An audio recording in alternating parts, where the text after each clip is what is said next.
for note-taking, I just wanted to talk about some of those note-taking tips because obviously you might be writing into your box or you might be keeping separate notes. But just thinking about ways of finding information. Skimming and scanning is a great way to start. You might use highlighting. Everyone has a different technique.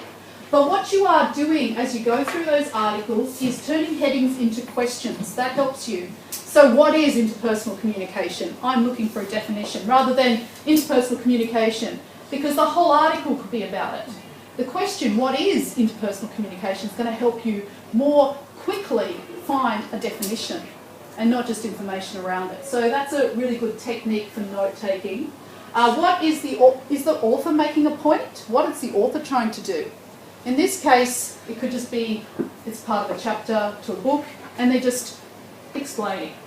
But in other things, like the article we're going to look at, there could be a study involved, they could be proving, could be demonstrating some results. So you're asking those sort of questions to help you identify information quickly. It helps with heavy writing just to focus on nouns and verbs, even just in the titles. And remember that you may not need all of the detail. So when you do start to record, it's good to put that into your own words. Don't forget these linker words too, transition signals, because often so when you found that anti-benefit, let's call it an anti-benefit, you might look around that to see if there was a however statement, and you might find a suggestion that could be helpful. And then you might think, I'm going to look for something that talks more explicitly about that. Okay. I'm going to rush through this slide, but I want to, this is basically an overview of the step-by-step process that I have been teaching for years about an approach to reading for writing. The reason I show it is because I want you to see what we're doing today is part of the process.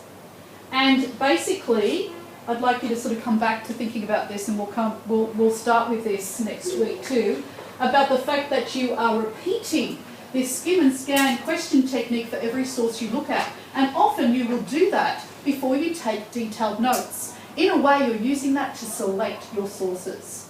Before you waste hours taking notes and then deciding, oh, actually I found a better source, or I prefer the definition I found in this other source and I'm going to use that, or I'm going to combine them. So it's just that technique of repeating the skim and scan, always coming back to the question or the task, making sure that you are staying relevant and your information is there.